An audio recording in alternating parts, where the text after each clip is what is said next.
नमस्कार, तारात्रा boys YouTube channel के अंदर आप सभी का एक बार फिर से बहुत बहुत स्वागत है। और आप हमारे चैनल पर नए हैं तो चैनल को मित्रों सब्सक्राइब ज़रूर करें। वहीं दोस्तों, महाराष्ट्र से बहुत बड़ी खबर निकलकर सामने आ रही है। उद्धव ठाकरे ने अपना इस्तीफा राज्यपाल भगत सिंह कोश्यारी को दिया है, जो सबसे बड़ी मीडिया सूत्रों के हवाले से खबर आ रही है। तो दूसरी ओर महाराष्ट्र के पूर्व सीएम देवेंद्र फडणवीस ने सरकार बनाने का दावा ठोक दिया है राज्यपाल के सामने, जो बड़ी ही तहलका मचाने वाली खबर महाराष्ट्र से सामने आ रही है। वहीं लगातार आ रही खबरों के साथ साथ में राज्यपाल भगत सिंह के साथ में उद्धव ठाकरे की मुलाकात भी हो चुकी है। और दूसरी ओर नायक और उद्धव फैमिली के बीच में सबसे बड़ा घोटाले का पर्दाफाश होने के बाद में किरीट सोमैया के द्वारा लोकायुक्त को लिखित के अंदर रिपोर्ट और जांच की मांग की गई है, जिसके बाद में लोकायुक्त ने बड़ा कदम उठाने का ऐलान भी किया है। लेकिन बड़ी खबर है दोस्तों, महाराष्ट्र के पूर्व सीएम बीजेपी के देवेंद्र फडणवीस ने सरकार बनाने का दावा ठोका है। और इस बात के साफ संकेत मिल रहे हैं कि उद्धव ठाकरे राज्यपाल से हुई अहम बैठक के बाद में अपना इस्तीफे का ऐलान भी कर सकते हैं, क्योंकि अजीत पवार के नेतृत्व में करीब 10 एमएलए के भाजपा के अंदर जाने की बड़ी खबर सामने आ रही है। और आज नीतीश कुमार के बिहार के सीएम बनते ही उन्होंने उद्धव ठाकरे की सरकार को हिला डाला है। वहीं दोस्तों, उद्धव ठाकरे की सरकार को लेकर आगे हम इस वीडियो के अंदर एक वीडियो भी लेकर आए, जिसके बाद में अहम सबूतों के तौर पर ये दिखाई दे रहा है कि उद्धव ठाकरे की पत्नी रश्मि ठाकरे के द्वारा और नायक फैमिली के द्वारा हुए करीब 21 प्लॉटों की जमीन सौदे की सौदागरी का भी भांडा सामने आ रहा है, जिसके बाद में अनम्य नायक के द्वारा भी कई बड़े खुलासे उनके ऊपर भी हो रहे हैं। और लेकिन उनकी पत्नी के जो दावे किए गए थे उद्धव ठाकरे की सरकार के सामने पेश किए गए थे कि अर्णव गोस्वामी ने उनके पिता और उनके पति को उकसाया गया था, इसी वजह से उन्होंने बड़ा कदम उठाया था। लेकिन वो बातें पूरी तरह से झूठी साबित हो रही है और अब समय आ चुका है उद्धव ठाकरे और नायक फैमिली के अंदर जाने का, क्योंकि उनका पाप का घड़ा भर चुका है। वही दोस्तों, अगर आप भी चाहते हैं कि उद्धव ठाकरे महाराष्ट्र के अंदर इस्तीफा दे और अर्णव गोस्वामी के खिलाफ रचे गए षड्यंत्र के अंदर भी वो इस बात को साफ तौर पर बयान देकर माने और पूरी देश की जनता से भी माफी मांगे, तो वीडियो को ज़्यादा से ज़्यादा लाइक और कमेंट बॉक्स के अंदर अपना कमेंट बॉक्स ज़रूर छोड़े, ताकि हमें भी पता चल पाए कि आप भी बीजेपी के साथ में खड़े हैं और अर्णव गोस्वामी और सुशांत सिंह राजपूत के बहुत बड़े फैन हैं। तो दूसरी ओर परमवीर सिंह को लेकर भी लगातार नए बयान सामने आ रहे हैं। और अब जो नायक फैमिली और उद्धव फैमिली के बीच में हुए जमीन सौदों के घोटाले के बाद में जो किरीट सोमैया ने लोकायुक्त को लिखित में शिकायत भेजी है, उसके बाद में उद्धव की मातोश्री पूरी तरह से हिल चुकी है और संजय राउत भी बौखलाए हुए नजर आ रहे हैं। और लोकायुक्त के पास में शिकायत पहुंचते ही उद्धव की सरकार में बड़ा ही तहलका मच चुका है, जिसके चलते उन्होंने राज्यपाल से मुलाकात करने की बात सामने आ रही है। लेकिन राज्यपाल भी आपको बता दें कि बड़ा कदम उठाने की कगार पर है, क्योंकि राज्यपाल भी लगातार पिछले 4 से 5 महीनों में परेशान हो चुके हैं उद्धव ठाकरे की सरकार को लेकर, क्योंकि जैसे ही उद्धव की सरकार को बने करीब 8 से 9 महीने से ऊपर का समय हुआ है, लेकिन उद्धव की सरकार में खींचातानी देखने को मिल रही है और मातोश्री पूरी तरह से हिल चुकी है। और अब समय आ चुका है उद्धव के महाराष्ट्र में इस्तीफा देने का, क्योंकि लगातार अर्णव से लेकर उद्धव ठाकरे ने सुशांत के साथ में भी षड्यंत्र रचा, क्योंकि उनके बेटे आदित्य ठाकरे का नाम सुशांत सिंह राजपूत के साथ में जुड़ा हुआ सामने आ रहा है। सीबीआई के एक अधिकारी ने भी बयान दिया है कि अब समय आ गया है, उस घड़ी का इंतजार खत्म हो चुका है कि अब उद्धव के बेटे आदित्य को भी उठाने का समय आ चुका है, क्योंकि इस मामले को लेकर कई बार बड़े खुलासे भी हो चुके हैं कि उद्धव की सरकार लगातार सीबीआई और एनसीबी की टीम की जांच पर दबाव और रोड़ा बन रही है। क्योंकि जिस प्रकार से महाराष्ट्र में शिवसेना के करीब 25 विधायकों को लेकर बड़ी कार्रवाई की खबर सामने आ रही है, छापेमारी शुरू हो चुकी है, ईडी के छापे भी पड़ चुके हैं और समन भेजने की तैयारी में है सीबीआई और ईडी की टीम, क्योंकि लगातार ईडी की टीम भी अब इस जमीन घोटालों को लेकर भी जांच करेगी। उससे पहले लोकायुक्त को जो किरीट सोमैया के द्वारा लिखित में शिकायत दी गई है उस पर भी बड़ा बयान आएगा। लेकिन पूर्व सीएम देवेंद्र फडणवीस ने सरकार बनाने का दावा ठोक दिया है और उन्होंने ये दावा करते हुए कहा कि महाराष्ट्र में शिवसेना के करीब 25 विधायक उनके संपर्क में है। यहाँ तक कि अभी जो बड़ी अपडेट ये भी निकल कर सामने आई थी कि महाराष्ट्र के राज्य मंत्री ने भी राज्यपाल से मुलाकात कर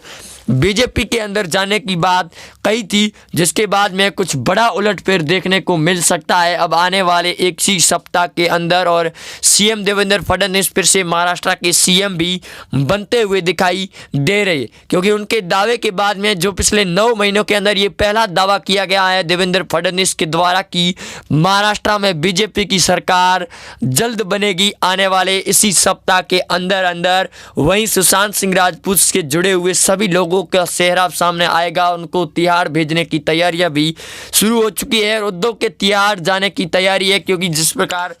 रश्मि देसाई अनन्या नाइक की फैमिली में जो जमीन घोटाला सामने आया है उसके बाद में मातोश्री हिल चुकी है, उद्धव ठाकरे भी हिल चुके हैं, संजय राउत और शरद पवार भी बौखलाए हुए हवा टाइट हो चुकी है और अब उनकी हवा निकालने का समय आ चुका है। और जल्द ही इस बात की भी पुष्टि होगी कि उद्धव ठाकरे की सरकार ने इस महा घोटाले के अंदर समर्थन दिया है। जिस प्रकार बिहार के अंदर लालू ने चारा घोटाला किया था और उनके बेटे तेजस्वी यादव भी इस बार जोरों शोरों पर चुनाव के अंदर कूद पड़े थे, लेकिन आखिरकार में चारे घोटाले का भांडा फोड़ सीधा तेजस्वी पर आ टपका और तेजस्वी को बुरी तरह से नीतीश कुमार और एनडीए की सरकार ने हरा दिया, जिसके बाद में नीतीश भी बौखलाए हुए नजर आ रहे हैं और मोदी सरकार पर लगातार बयान भी दे रही है। वही संजय राउत उद्धव ठाकरे की लगातार हेकड़ी निकल रही है और उद्धव ठाकरे संजय राउत को भी लगातार इस बात की चेतावनी दे रहे हैं कि आपकी वजह से ही महाराष्ट्र में सरकार गिरेगी और अगर सरकार गिरेगी तो संजय राउत को शिवसेना पार्टी से बाहर निकालकर फेंक दिया जाएगा, क्योंकि संजय राउत लगातार विवादित बयानों के अंदर रहते हैं और उनके बयान भी इतने तेज और विस्फोटक होते हैं कि सामने वाला भी पूरी तरह से तहस नहस हो जाता है, लेकिन जब वो पलटकर उन्हें जवाब देता है तो वो सीधे पानी पानी हो जाते हैं। और वैसा ही अब बयान दिया है देवेंद्र फडणवीस और उनकी पत्नी ने देवेंद्र फडणवीस की पत्नी ने भी ये दावा किया था कि उद्धव ठाकरे की पत्नी मातोश्री रश्मि देसाई भी इस घोटाले के अंदर करीब 900 करोड़ रुपए का घोटाला किया गया है, जिसकी जांच लोकायुक्त से लगाकर सीबीआई करेगी और उद्धव को आगे अंदर भेजने की तैयारी भी तय हो चुकी है। लेकिन महाराष्ट्र के सीएम उद्धव ठाकरे भी बड़े खूंखार नजर आ रहे हैं। वो लगातार इस बात का दावा करे कि महाराष्ट्र के अंदर जिस प्रकार ऑपरेशन लोटस चलाया गया था वैसी ही अगर कोई ऑपरेशन चलाने की मंशा है बीजेपी की महाराष्ट्र के अंदर तो उनके इन मंसूबों पर पानी फेर दिया जाएगा। लेकिन जो जिस प्रकार से उद्धव ठाकरे की सरकार ने मिलकर परमवीर सिंह साथ और मुंबई पुलिस ने मिलकर जो षड्यंत्र रचा था अर्णव गोस्वामी के खिलाफ में, वो षड्यंत्र पूरी तरह से नाकाम हो गया जब सुप्रीम कोर्ट ने उनको ही फटकार लगा दी और संजय राउत की भी हवा निकल गई। वहीं राज्यपाल भगत सिंह कोश्यारी ने भी इस फैसले का जोर शोरों पर स्वागत भी किया और महाराष्ट्र सरकार को फटकार की लगाई कि झूठे दावों के अंदर ऐसा ही आपको सबक मिलेगा। वहीं कंगना रनौत ने भी समर्थन करते हुए उद्धव ठाकरे की सरकार पर कई बार कटाक्ष भी बयान दे चुकी है और अब जल्द ही एनसीबी और नार्कोटिक्स ब्यूरो की टीम उद्धव ठाकरे की सरकार ही नहीं बल्कि उनके मंत्रियों से लगाकर विधायकों पर भी खुलासे होंगे और आदित्य ठाकरे को लेकर भी बड़े अपडेट आने की पूरी संभावना जताई जा रही है, जिसकी वजह से आदित्य के अंदर जाने की तैयारियां जोरों शोरों पर शुरू हो चुकी है। एनसीबी और सीबीआई की टीम भी लगातार इस बात के बयान और साफ तौर पर यह भी कह चुकी है सीबीआई की टीम कि सुशांत सिंह राजपूत की फाइनल रिपोर्ट जैसे ही तैयार होती है उसके बाद में कोई न कोई नया क्लू उनके पास में आ जाता है, जिसके बाद उद्धव ठाकरे इस क्लू और सीबीआई की टीम पर दबाव बनने के लिए टपक जाती है, जिसकी वजह से जांच के अंदर देरी हो रही है। लेकिन पिछले 2 महीनों से जो बड़े खुलासे हुए हैं सीबीआई की टीम के द्वारा, वो खुलासे मुंबई पुलिस ने उन्हें दबाने की कोशिश की थी, क्योंकि कंगना रनौत से लगाकर महाराष्ट्र के पूर्व सीएम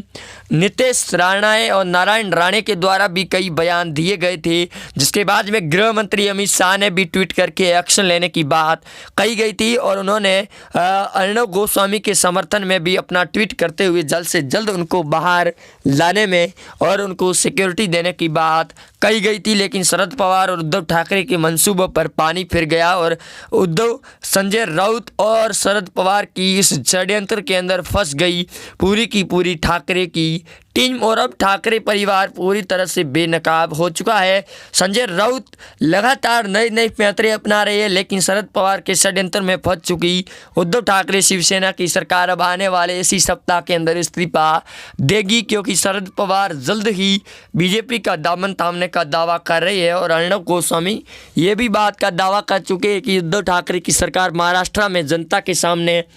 झुककर सरेंडर कर लिया है और अब जल्द ही सरेंडर करके इस बात का भी खुलासा होगा कि जिस प्रकार अर्णव के खिलाफ में जो षड्यंत्र रचा गया था उसके अंदर अर्णव की कोई गलती नहीं थी, बल्कि नायक फैमिली के द्वारा एक षड्यंत्र रचा गया था जिसके अंदर अर्णव को पैसे हड़पने की कोशिश की गई थी। लेकिन अर्णव भी इतने खुंखार और ताकतवर नजर आई कि सुप्रीम कोर्ट ने उनको अंतरिम जमानत देने पर मजबूर कर लिया। हाई कोर्ट हो या फिर सेशन कोर्ट, तलोजा जेल के अंदर से अर्णव ने बाहर आते ही उद्धव ठाकरे संजय राउत को सामने से खुली चेतावनी दे डाली, जिसके बाद में उद्धव पूरी तरह से बौखला गए और उनकी हवा गुब्बारे की तरह निकल गई और संजय राउत एक बेगी बिल्ली की तरह भागते हुए नजर भी आ रही है। वहीं आप दोस्तों जुड़े रहेंगे हमारे साथ, चैनल को सब्सक्राइब जरूर करें। मिलते हैं नए अपडेट में, तब तक के लिए जय हिंद, वंदे मातरम, धन्यवाद, जय हिंद।